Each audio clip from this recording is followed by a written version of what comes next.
गाडगे साहेब, बाळासाहेब गायकवाड, नितीनजी पवार, अनिलजी लाड, दिलीपजी क्षीरसागर, राजूदादा गायकवाड, संजयदादा डोके, संजयजी चोपडे साहेब, त्याचबरोबर आदरणीय माने साहेब, अनिल डोळे साहेब, इतर उपस्थित असलेले नाळे साहेब, त्यांनी अतिशय उत्तम पद्धतीने आपलं मनोगत व्यक्त केलं ते आरती देवकांत साहेब, राष्ट्रवादी काँग्रेस पक्षाचे तालुक्याचे अध्यक्ष आणि या गावचे अभिषेक ठसाळे या गावचे ज्यांनी सरपंच म्हणून भूमिका बघितली ते दशरथ दाभोळकर, उपस्थित असलेले मंचावर असलेले सर्वच आदरणीय मान्यवर, मोठ्या संख्येने पूर्ण महाराष्ट्रातून आलेले आपण सर्व या संघटनेचे हितचिंतक, सभासद, पदाधिकारी, माजी पदाधिकारी, इथे उपस्थित असलेले माझे सर्व पत्रकार मित्र, भगिनी आणि बंधू,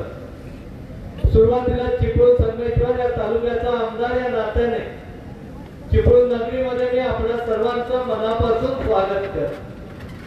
संतोषजी गाडगेंनी आपल्या प्रास्ताविकामध्ये सांगत असताना हा तालुका, हा जिल्हा कशा पद्धतीने निसर्गाने नटलेला आहे, ज्यामध्ये पर्यटन क्षेत्राला कशा पद्धतीने वाढ होऊ शकेल, त्यांनी सगळ्या गोष्टी क्षणभर वाटलं की पर्यटनाचं अधिवेशन आहे की इतक्या चांगल्या पद्धतीने या जिल्ह्याची माहिती आपल्या सर्वांसमोर दिली।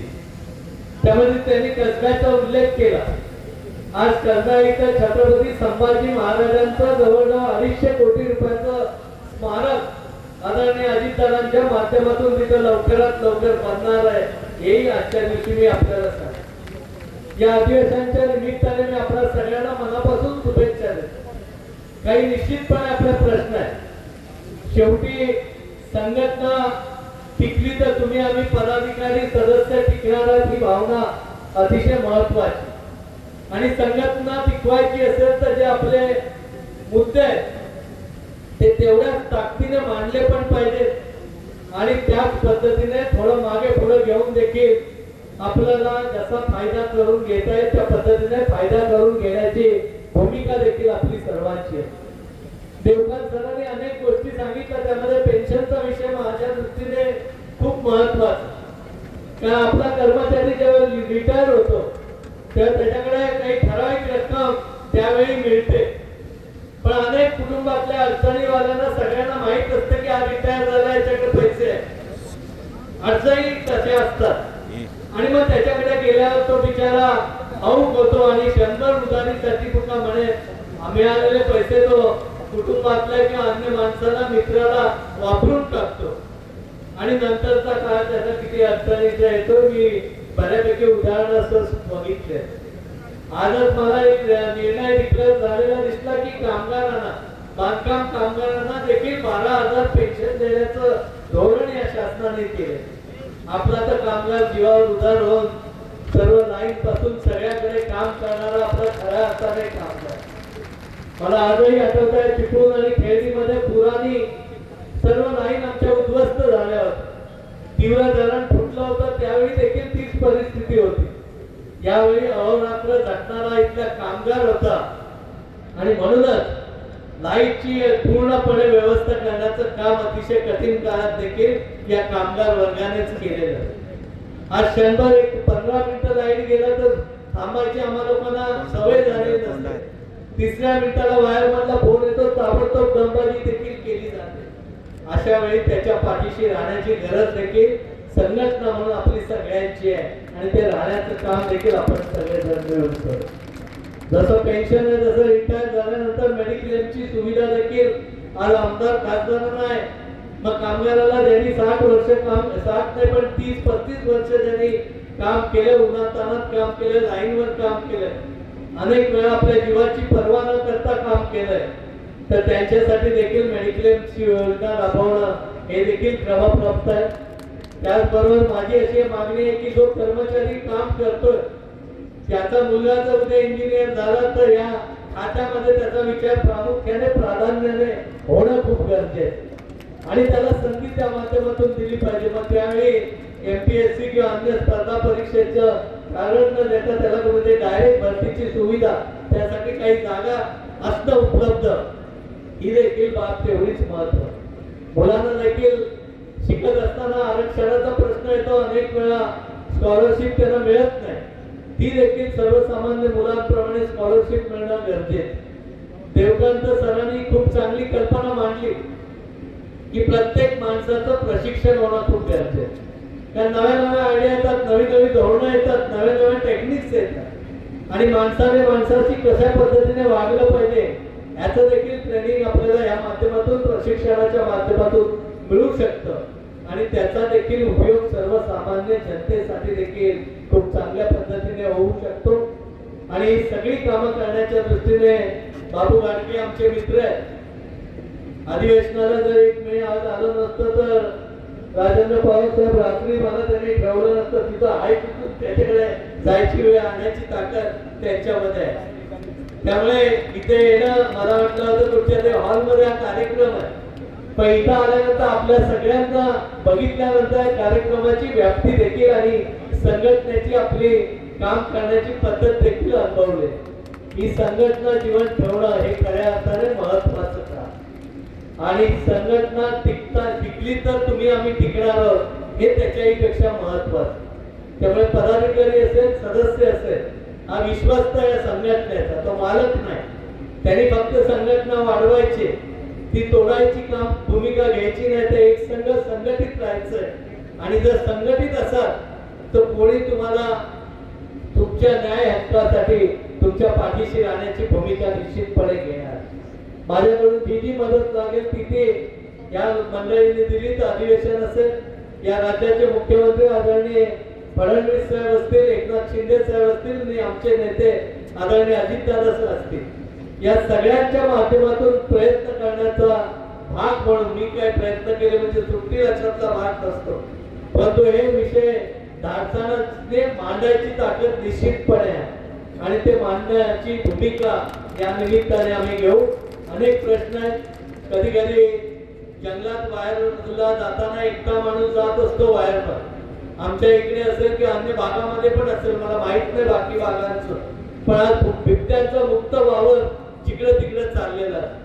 अशा वेळी एकटा वायरमन त्या जंगलात जात असतो तर त्याच्या जीवाचं देखील काय, त्याची सुरक्षा काय याचाही विचार या सगळ्या माध्यमातून होणं गरजेचं आहे. मी मनापासून आजच्या अधिवेशनाला खूप खूप शुभेच्छा देतो. मला बोलवलं, माझा देखील मान सन्मान सत्कार केला, प्रेमाची शाल पांघरली. ही शाल म्हणजे तुमच्या असलेल्या भावना आहे आणि या भावनांबरोबर माझं असलेलं कर्तव्याची जाणीव त्या माध्यमातून आठवण करून देण्याची भूमिका आहे.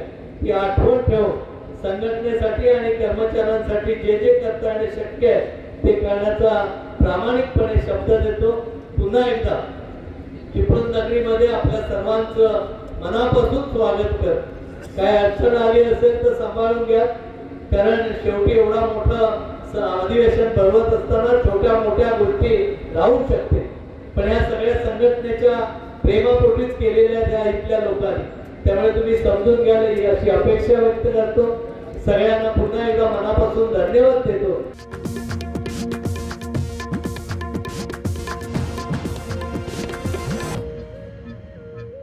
सभा विचारांचीच होईल. ज्यांचे कपडे फाडले त्यांना असं वाटतं खोक्यावाल्यांना की आपल्याला टोमने मारतात, परंतु ही सभा विचारांचीच होईल, शिवसेना प्रमुखांच्या विचाराची होईल. ही संभाजीनगर शिवसेना प्रमुखांच्या विचाराचंच आहे आणि आजच्या उद्धवजींच्या सभेच्या माध्यमातून त्याच्यावर शिक्कामोर्तब होईल. गणेश नाईक असं म्हणतायत की जो हंगामाचा पैसा कमवलाय तो एक दिवस त्यांचा टांगापलटी करू आणि ते जेलमध्ये जाईल. हे सत्यच आहे. जेलमध्ये जाण्याच्या भीतीनंच यांनी गद्दारी केलेली आहे. त्यामुळे हे काय असत्य बोलले गणेश नाईक अशातला काही भाग नाही. जेलमध्ये जाण्याच्या भीतीनंच या सगळ्या गोष्टी झालेल्या आहेत, नाही तर त्या झाल्याच नसत्या. अण्णामलाई भाजपचे प्रचारक आहेत मुंबईमध्ये, ते असं म्हणाले की Bombay is not city of Maharashtra. हे भारतीय जनता पार्टी मागच्या महिन्यात जसा केंद्रीय मंत्री आला होता, IIT बॉम्बे चांगलं झालं याचं मुंबई झालं नाही म्हटला होता. मध्ये कोणीतरी एक आलं होतं, ते म्हणे की हे मराठी नाही तर गुजरात्यांचं शहर आहे म्हणे. आता अण्णा आम्हालाही म्हणतात, जे भारतीय जनता पार्टीचे नेते आहेत, की Bombay is not A only from Maharashtra, it's for मला असं वाटतं मुंबई ही महाराष्ट्राची आहे, महाराष्ट्राला मिळावी म्हणून त्याच्यासाठी 106 हुतात्मे झालेले आहेत. त्यामुळे मुंबई ही मराठी माणसाचीच आहे. परंतु भारतीय जनता पार्टीला ही मराठी माणसाची राहू द्यायची नाही, हे अण्णा मलेकच्या वक्तव्यातून पुन्हा एकदा बाहेर आलेलं आहे. बदलापूर अत्याचार घटनेतला जो आरोपी आहे त्याला सुकृत उमेदवार केले पाहिजे. याचाच अर्थ भारतीय जनता पार्टीला अशा पद्धतीनं माया बहिणीची, आई बहिणींची इज्जत लुटणाऱ्या लोकांना संरक्षण भारतीय जनता पार्टी देते, हे या आपटेंच्या सुकृत नगरसेवकाच्या माध्यमातून समोर आलेलं आहे. कारण ज्या पद्धतीनं बदलापूरच्या शाळेमध्ये छोट्या चिमुकलीवर अत्याचार झाला होता, नंतर त्याचं एन्काउंटर झालं होतं, त्या आपटेंना 44 दिवस गायब होते, 2 दिवसात त्यांना जामीन झाला होता, त्यांना आता सुकृत नगरसेवक भारतीय जनता पार्टीने केलेलं आहे, जे अशा घाणेरड्या आरोपातले सहआरोपी आहे. म्हणतं भारतीय जनता पार्टी अशा आरोपींना आणि अशा प्रकाराला प्रोत्साहन देते असं स्पष्ट होतं. भाजप सोबत असलेल्या शिवसेनेला अचानक सत्तेपासून दूर ठेवण्यासाठी अजित पवार गटाची साथ मिळाल्यानंतर अंबरनाथ येथे भाजपचं सत्तेचं स्वप्न दूर केलं नाही शिवसेनेने. मला असं वाटतं आता हे यांचीच अडवतात आणि यांचीच जिरवतात. आपल्याला जसं पाणी अडवा पाणी अडवा पाणी जिरवा अशी योजना आहे, तशी आता हे एकमेकांची अडवणं आणि एकमेकांची जिरवणं अशा कामाला हे लागलेले सगळेच दिसतात. कुठं कोण याची अडवतो आणि कुठं कोण त्याची जिरवतो, एवढेच प्रकार सध्या महाराष्ट्रात चालू आहे. ठाण्यातील खोट्या गुन्ह्यात देवेंद्र फडणवीस आणि एकनाथ शिंदे यांना गोवण्याचा प्रयत्न झाल्याचा अहवाल माजी पोलीस महासंचालक संजय पांडे यांच्यासह तिघांवर गुन्हा दाखल करण्याची विशेष तपास पथकाची शिफारस. हे पण तपास पथक त्यांचंच, पोलीस त्यांचंच, अधिकारी त्यांचेच, त्याच्यामुळे अशा खोट्या गोष्टी तर होतातच आहे, या खोट्या गोष्टी करणारच आहे. त्यामुळे सत्तेचा मिसयूज, होम मिनिस्ट्रीचा मिसयूज सरकार तर करतच. हिजाब घालणारी महिला एक देशाची पंतप्रधान बनेल असं ओवेसी म्हणतात. मला वाटतं हे दिवा स्वप्न आहे ओवेसींचं, असं कदापि होणार नाही.